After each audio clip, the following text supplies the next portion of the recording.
अब तक आपने जाना, 3 मित्र एक तपस्वी साधु की परीक्षा में असफल हो गए।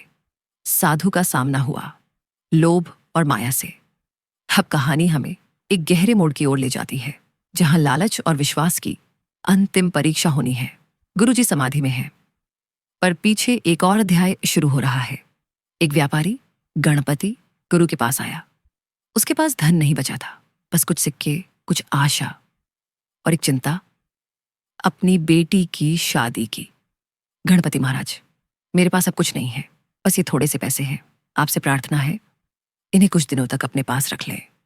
मुझे आप पर पूरा विश्वास है। गुरुजी शांत स्वर, विश्वास? क्या आज के युग में भी कोई विश्वास करता है? लेकिन गुरुजी ने गणपति की बात मान ली। उसे खजूर के पेड़ के नीचे ले जाकर कहा, गुरुजी, इस पेड़ के नीचे एक गड्ढा खोदो, अपना धन उसमें रख दो। जब चाहो आकर इसे ले जाना। तेरे धन की रक्षा अब मेरी जिम्मेदारी है। गणपति निश्चिंत हो गया। गुरुजी ने उसे आशीर्वाद दिया और वह धन मिट्टी के नीचे दबा दिया गया। परंतु हर विश्वास की परीक्षा होती है। गुरुजी के शिष्यों में कुछ ऐसे भी थे जिनका ध्यान साधना में नहीं, धन में था।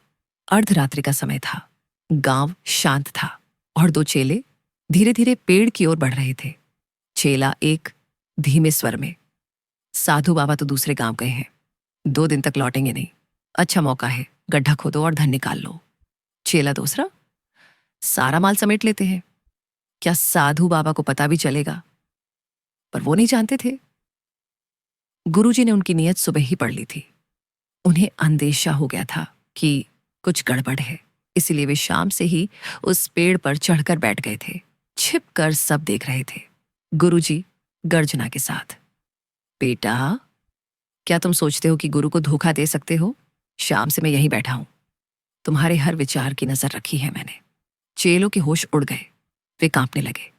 चेला एक कांपते स्वर में, महाराज, हमसे भूल हो गई, माफ कर दीजिए, हम लालच में पड़ गए थे। गुरुजी शांत पर कठोर स्वर में, भूल या स्वार्थ? तुमने मेरे तप, मेरे विश्वास और इस गरीब व्यापारी की आशा के साथ खिलवाड़ किया है। जाओ, तुम अब मेरे शिष्य नहीं रहे। गुरुजी ने धन वहीं गाड़ा रहने दिया और फिर कहा, गुरुजी, धन, माया, नाम, ये सब चीजें केवल परीक्षा के साधन है। जो इसे साध लेते हैं वही राम को पाते हैं। बाकी सबको केवल माया मिलती है, राम नहीं। अब जब व्यापारी गणपति पुनः लौटा तो उसने देखा उसका धन वैसे ही मिट्टी में सुरक्षित रखा था। वो फूट फूट कर रो पड़ा। गणपति कृतज्ञ स्वर में, महाराज, आप तो साक्षात ईश्वर हैं, आपने मेरा सब कुछ बचा लिया। गुरुजी मृदु स्वर में, नहीं बेटा, मैं कुछ नहीं, तूने मुझ पर विश्वास किया और वही तेरा सबसे बड़ा धन था। अब जाओ, अपनी बेटी के विवाह की तैयारी करो और जीवन भर इस विश्वास को न खोना। तो मित्रों, तीसरे भाग में हमने देखा कि माया चाहे कितनी भी आकर्षक हो, धर्म और विश्वास सबसे ऊंचे हैं। जो माया के पीछे भागते हैं वे अपने ही हाथों से सब कुछ खो देते हैं, लेकिन जो राम को पाते हैं उन्हें माया की जरूरत नहीं रहती। क्या हुआ चेलों का? क्या गुरुजी ने उन्हें क्षमा किया? क्या यह कहानी यहीं समाप्त हो जाती है, या आगे भी कोई ऐसी परीक्षा है जो दिखाएगी कि अंत में कौन माया से बच सका और कौन नहीं? इन सब प्रश्नों का उत्तर मिलेगा माया मिली ना राम, अंतिम भाग, भाग 4 में। एक लंबा समय बीत गया। वह व्यापारी जिसका धन गुरुजी के पास था अब वृद्ध हो चुका था। उसके दिल में एक ही ख्याल, कहीं वह धन कोई और चुरा न ले। मैं चलकर देखता हूं। व्यापारी चिंतित स्वर में, मुझे किसी को शक न हो, मैं अपना हुलिया बदल लेता हूं। अब न कोई मुझे पहचान सकेगा, न मेरा धन छीन सकेगा।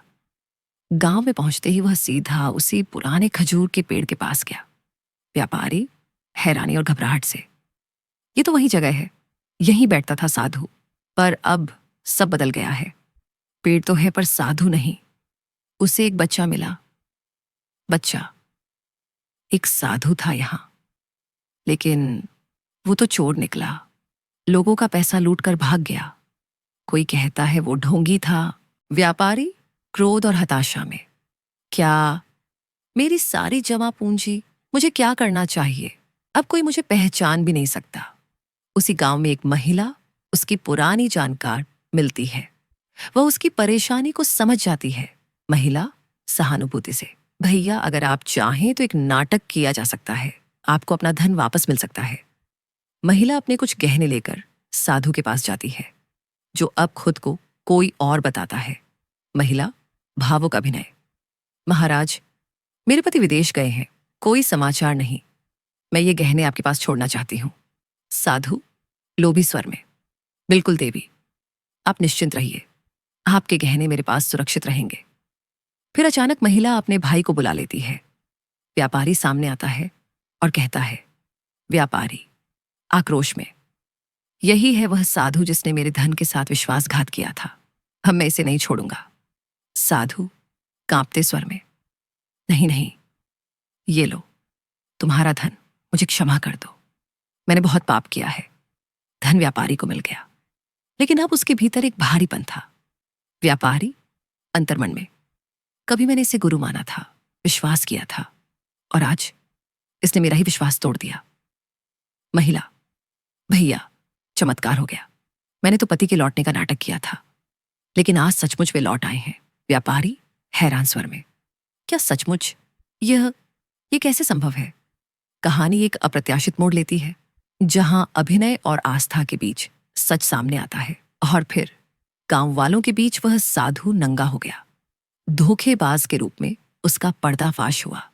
अब न उसके पास श्रद्धा थी, न सम्मान, न माया, न राम। एक वृद्ध और एक व्यापारी, एक ठग, एक स्त्री, एक अभिनय, और अंत में एक सच्चाई। माया मिली न राम का सार यही है, जो केवल माया को पाना चाहता है, वह माया भी खो देता है और राम को भी नहीं पाता। माया के पीछे दौड़े जो जन, न माया मिली न राम मिले धन। जो राम में खो गए आत्मभाव, उन्हें माया भी मिली और शांति का घाव। तो मित्रों, मुंशी प्रेमचंद की ये कहानी केवल मनोरंजन नहीं, बल्कि एक आत्मदर्शन है, एक आईना है, जो दिखाता है कि माया के जाल में हर कोई फंस सकता है, परंतु मुक्ति केवल राम के नाम में है। अगर ये कथा आपके हृदय को छू गई हो तो नो यू चैनल को सब्सक्राइब कीजिए और इस अद्भुत साहित्यिक यात्रा को औरों तक भी पहुंचाइए। जय प्रेमचंद, जय श्री राम।